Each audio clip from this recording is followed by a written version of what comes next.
Glad to see you on our channel. We hope that this video will be interesting. The Matrix hypothesis. Now everything is serious. Since ancient times, mankind has sought to penetrate the secrets of the world and the mysteries of the universe. The idea that we live in artificial reality has long arisen among various philosophers. A few thousand years ago, Plato in the Myth of the Cave suggested, what we see may not be real at all. The French thinker Rene Descartes theorized that nothing that we feel is true except our consciousness. As a result, the phrase, I think, that means I exist, and also put forward a hypothesis according to which some evil genius is very powerful and prone to deception, could make us think that the physical world exists, while in reality sky, air, earth, light, shape and sounds are traps placed by the scoundrel. Quote, according to Immanuel Kant, although a certain thing in itself that underlies the images we perceive may exist, we are not given to know it. American philosopher Hilary Putnam proposed an allegory of brains in a container. In 2003, the Swedish transhumanist Nick Bostrom, inspired by the world-famous trilogy The Matrix, wrote an article, Do We Live in Computer Simulation?, which caused considerable resonance in scientific and other circles. However, until 2010, the hypothesis of the Matrix, like any other hypothesis about the origin of the universe, was not taken seriously by the scientific community. Pundits tried to understand what our world is and to explain its laws. Paradoxically, they assigned the essence of being a secondary role. But about 6 years ago, the opinion of educated humanity has changed dramatically. Arising considerations regarding the structure of the universe posed existential questions for science as well. Since then, doubts about the existence of reality are no longer perceived as a kind of innocent humor and boltology. But why such a seemingly fantastic hypothesis gained a lot of adherents in a short period of time, including, for example, the notorious Elon Musk? What convincing arguments were suddenly taken by the supporters of the Matrix? In the end, should we worry about this? Well, about everything one after another, and we will begin with analysis of arguments. Physics is computable. From time immemorial, doubts about the reality of the universe have been caused by thinkers primarily about how easily the interaction of things fits into various kinds of equations. We all know from school that the universe is far from chaotic. It works, in accordance with a strict set of constant rules, which we give names as we discover, for example, thermodynamics, gravity, magnetism and relativity. But what is surprising, while we are completely deprived of the opportunity to rewrite the rules of the game for ourselves, the laws of nature always remain unchanged. If there had not been Einstein, or if his works had not survived to this day, surely some other scientist would have deduced the famous equation E equals mc2, because its meaning has not changed over time and will not change, despite neither new discoveries nor technological progress. In fact, we are allowed only to calculate the existing principles of work, of reality, so that later, by changing the input data, we get the desired result. And what exactly is based on a strict set of rules and always gives the desired result when entering certain input data? That's right, the most common computer algorithm. As some philosophers have believed and continue to believe, the reason physical laws are strict and exact is most likely because they were programmed. Therefore, when scientists make the discovery of a law, humanity simply becomes aware of another piece of the mathematical code on which our reality is based. The universe is perfect for the birth of life. This argument is largely in tune with the previous one. Supporters of the Matrix note that many natural constants are suspiciously ideal for human existence. If the physical laws were a little different, the universe simply could not have arisen, at least in its current form. If atomic bonds were slightly weaker, matter would simply disintegrate. Get a little more gravity, and the stars begin to collapse in seconds. What cosmos, the very existence of life as such, is extremely amazing. For its nucleation, it is necessary that everything be toe-to-toe. For example, our planet is at an optimal distance from the sun, gravity is strong in moderation, and the formed atmosphere consists of exactly those gases that we need to breathe. If the Milky Way formed a little differently, life on Earth might never have been born. Nevertheless, everything turned out to be surprisingly favorable for us. The universe, so to speak, is not too warm and not too cold. Is she just right? Based on this kind of reasoning, people finally wondered, why? Why are Earth conditions so good for us? Quote, a great many explanations were invented for this, one more fantastic than the other, from the theory of the multiverse to the divine design.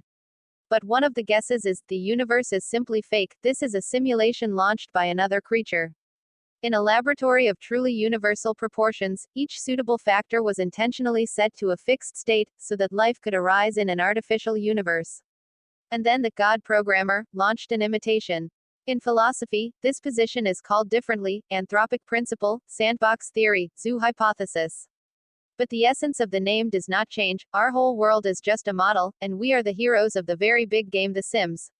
However, both this and the previous arguments are purely abstract in nature, being derivatives of the phrase coincidence.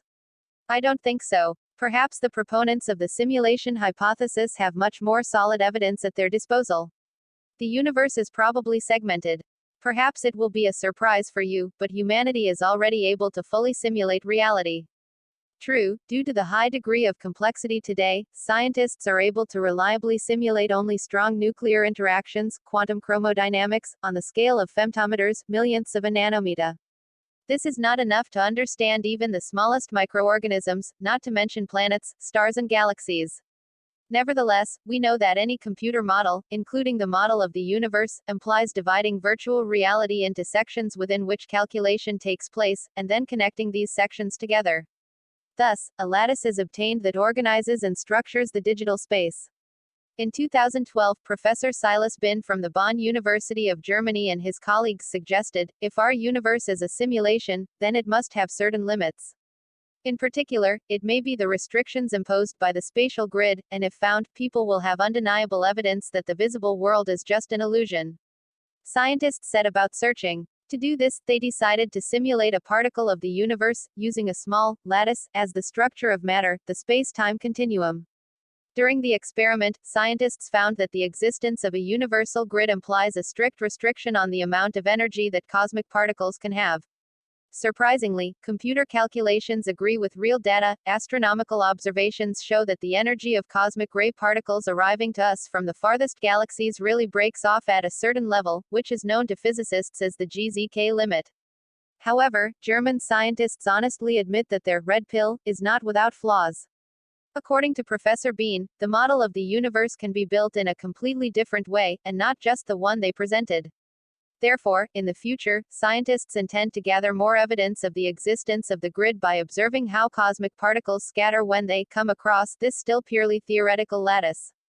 Universe lags. In the Einstein twin paradox, one of two same-year-old brothers embarks on a space journey on a rocket at almost the speed of light. Then, a year later, he returns to Earth and, to his surprise, discovers that his brother, who has remained on the planet all this time, is already an 80-year-old man. None of them felt that their time was going differently, but at the time of the second meeting, the life of one twin was coming to an end, and the other still had to live and live. In objective reality, this thought experiment seems impossible. But scientists would not be scientists if they were limited only to abstract mathematical calculations. Time changes have been objectively studied in the real world. So, time for particles in accelerators really slows down. Moreover, in the 1970s, researchers launched an atomic clock around the Earth on an airplane and saw with their own eyes that they began to go slower than the clock on Earth that was originally synchronized with them. But how can time, the judge of all changes, be itself subject to change? One explanation sounds pretty simple. We are dealing with a lag, a nightmare for every gamer. As we know, in video games, each processing cycle is one tick. Therefore, when the computer freezes, not having time to process large flows of information, game time also slows down a bit. The same thing happens in our real world. With increasing speed or near massive objects, time begins to slow down. As scientists suggest, the conditional twin on the rocket could only age for a year, because all the processing cycles of his system simply hung. The universe has a granular structure. We perceive the space around us as a continuous, integral structure. But in fact, it consists of many separate cells of space-time with the smallest possible length, known to scientists as the length of Planck. Of course, you cannot see these granules, even if you put your eye very close to your hand. An analysis of the data shows that the graininess of the space is at the level of 10 to 48 meters or even less. To imagine the size of a cell, imagine a point 0.1 mm in size, located at a distance of the visible universe from you, about 92 million light-years. Although the universal minimum does not affect our everyday life in any way, quantum physicists are already faced with a problem. If you try to observe smaller objects, they simply will not look sharp enough. According to scientists, these strange features of matter can serve as a clear sign that we live inside a simulation, just as when you try to view the image on the screen from a very close distance, it breaks up into individual pixels. However, this is a very crude analogy. Pundits add that the granularity of the universe may be the result of more fundamental laws defining the limits of knowable reality. There is nothing supernatural in the possible code of the universe. If the universe is a simulation, therefore, inside, it must be incredibly complex, right?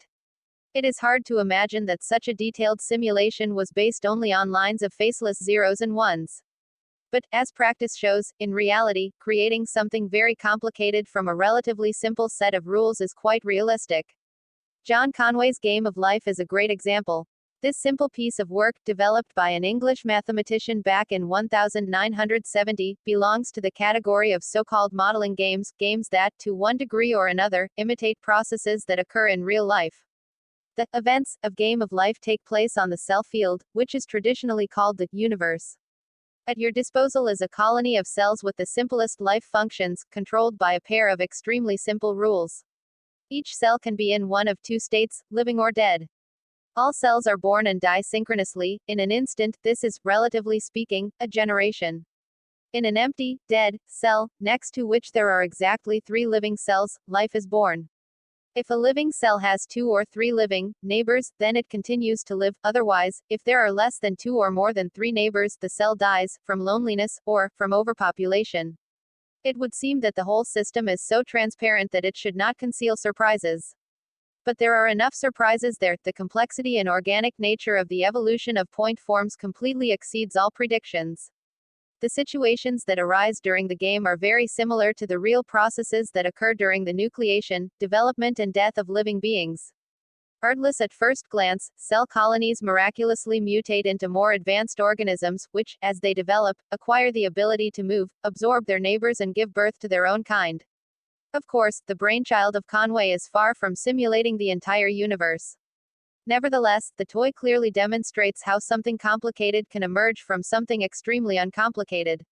As the announcer said in one of the episodes of the Stephen Hawking television show Grand Design, apparently, games like Game of Life with a few simple laws can reproduce quite complex things, perhaps even intelligence. This may require a grid in the myriad of squares, but this will not be surprising. There are hundreds of billions of cells in our brains.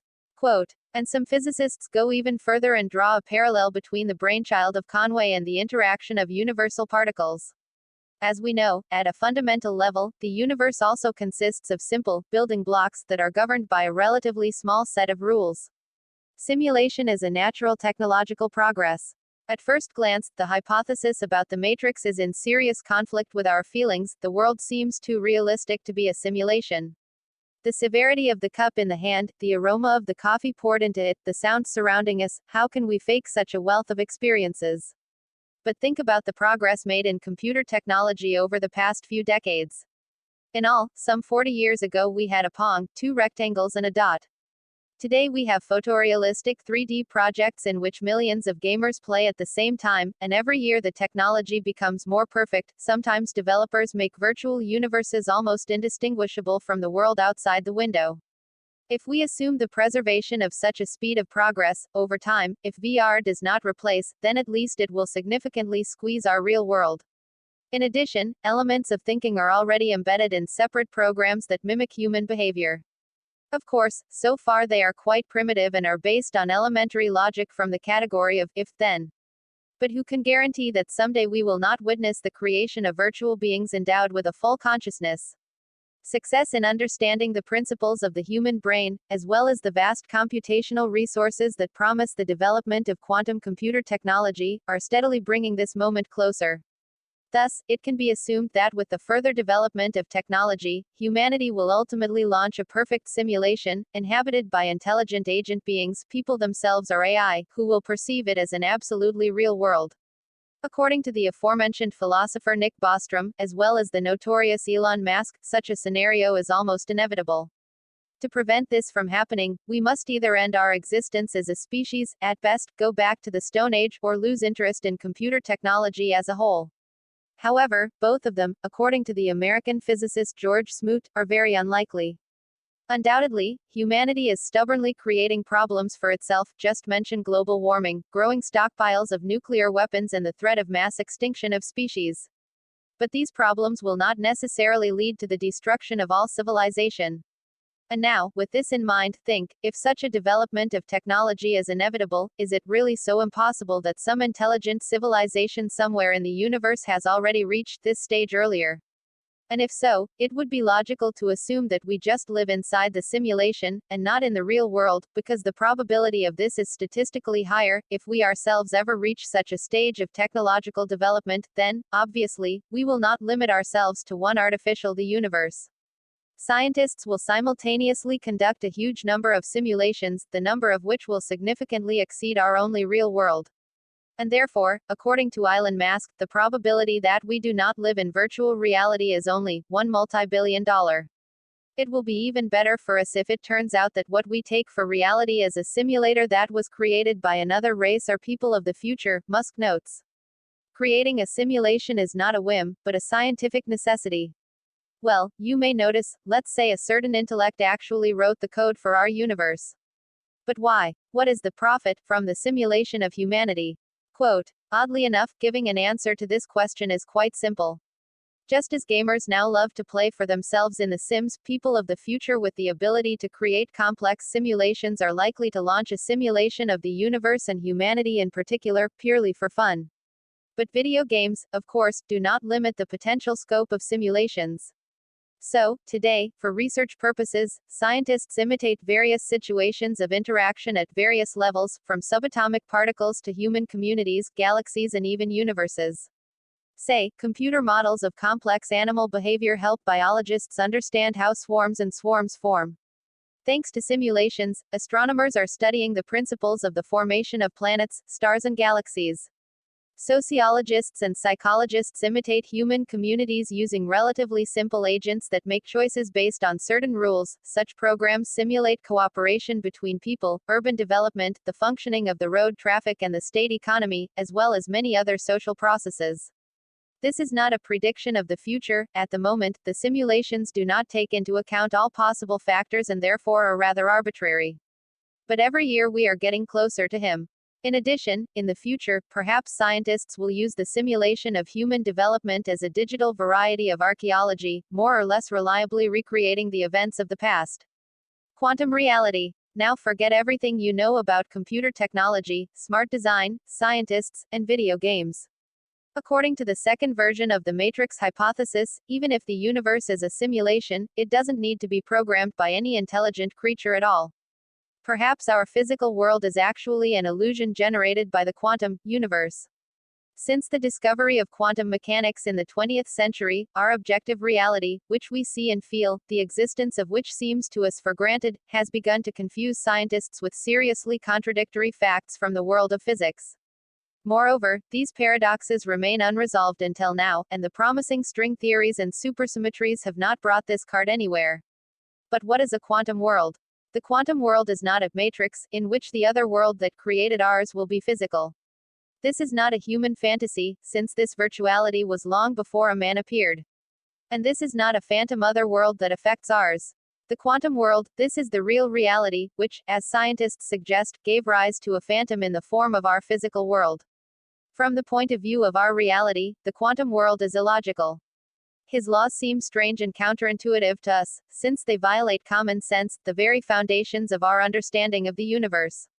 So, many physical principles in the case of quantum mechanics simply stop working, and all our attempts to combine them have not been successful. Moreover, in the physical world there simply cannot be a quantum world. However, scientists say that believing that quantum states do not exist is like not paying attention to that person behind the curtain. But even in the quantum world, our physical reality is impossible, unless it is virtual reality. Thus, scientists suggest that the mysterious quantum processes are actually the reason for the existence of our physical world and determine its properties. So, perhaps you are not only your brain locked in a skull, but also an illusion generated by quantum laws. Critique of the simulation hypothesis. Criticism is an integral part of any human knowledge that claims to be objective, so avoiding it in the framework of this article would be illogical and simply unscientific. As already mentioned at the beginning of the article, there is nothing new in the interest in what can actually stand behind the world accessible to us in sensations. Thinkers have been asking similar questions for many centuries, but every option they put forward to solve the problem of our existence is not without significant flaws. The concept of the world as a simulation simply presents this old philosophical hitch in the modern high-tech wrapper, and, alas, it also carries a significant drawback. According to critics, such an interpretation of physical laws is just the latest example of how mankind has for centuries interpreted the world around it, based on the latest achievements of technological progress. So, in the era of classical Newtonian mechanics, the universe was represented by a clockwork. And later, at the dawn of the computer era, DNA was considered as a kind of digital code repository with the function of storing and reading information. So the matrix hypothesis has every chance of being nothing more than an attempt to describe the universe in terms of the achievements of humanity in the 21st century. We are developing VR. I bet that the superintelligent beings would do that too, only their virtuality would be much cooler. Quote, "It is probably no coincidence that many advocates of the idea of comprehensive simulation admit that in their youth they read science fiction hard. It is possible that the choice of reading predetermined their adult interest in the problems of extraterrestrial intelligence and now encourages them to clothe their thoughts in forms familiar to the genre. So to speak, they are as if viewing space through the porthole of the Starship Enterprise from the American television series Star Trek. Should we care that our world may turn out to be an illusion? In short, no. Scientists note that for us the possible existence of the matrix does not fundamentally change anything in the approach to perceiving the world. Reality, whatever it may be, will not change for us in any case. And we all know deep down, the only definition of reality that is worth our attention is our immediate sensations and experiences, and not the hypothetical world that is hidden behind the curtains. By the way, at the beginning of the 18th century, the English philosopher George Berkeley claimed that the world is an illusion, to which his critic, writer Samuel Johnson, exclaimed, "Here is my refutation," and kicked a stone. Did Johnson refute this Berkeley? No. But his answer to such allegations, apparently, was the most correct of all possible. Asterisk asterisk asterisk. To summarize. So, do the above arguments prove that our universe is a simulation? Obviously not. So we don't live in the matrix. Also not, and at this place you probably felt disappointed. Like, how is it, I read, and the answer to the main question, do we live in the matrix? Never received. However, this was expected, and here's why. For science, the simulation hypothesis is just one of many versions of being. Thinkers now have 3 versions of such versions, and if they compete among themselves, it is only in the minds of their supporters and opponents. That is, in fact, this is not knowledge yet, but conjectures that do not pretend to be objective. As has often happened in history, reality can present a surprise and turn out to be completely different. But then why do we need to know about this? It is well known that reliable knowledge, which is confirmed experimentally, gives people qualitative progress, advancing our civilization forward in technological and intellectual terms, thanks to which we are moving forward step by step on the path to knowledge of the universe. Yes, the hypothesis of simulation alone does not give us anything, since this is just a hunch. But at the same time, it serves humanity as a kind of beacon that guides scientists along uncharted paths. Like many other paradoxes of philosophy, the matrix hypothesis forces us to take a critical look at some deep-rooted ideas, isolate something new, important, but still not explored, and finally test it in practice. And the results of the experiments, whether they refute the hypothesis or confirm, will give an impetus to an even wider understanding of the universe, as well as to new technologies that will certainly appear as a byproduct on the path to achieving this knowledge. So, if the hypothesis about the matrix will ultimately be refuted, then its refutation will probably lead to the discovery of new laws and principles of the universe, on the basis of which we can create new energies, spaceships, cars, robots for the development of other planets. And then humanity will leave the solar system, begin to move between galaxies, open even larger scale star clusters, and, possibly, finally find life outside the Earth.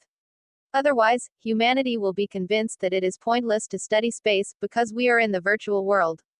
But then people will simply switch to another type of activity. Scientists will start searching for a way to get out of virtual reality or look beyond it. In any case, our civilization will not stop in place. Because we humans are the real quintessence of curiosity. If you liked the video or it was just interesting, like and subscribe to the channel.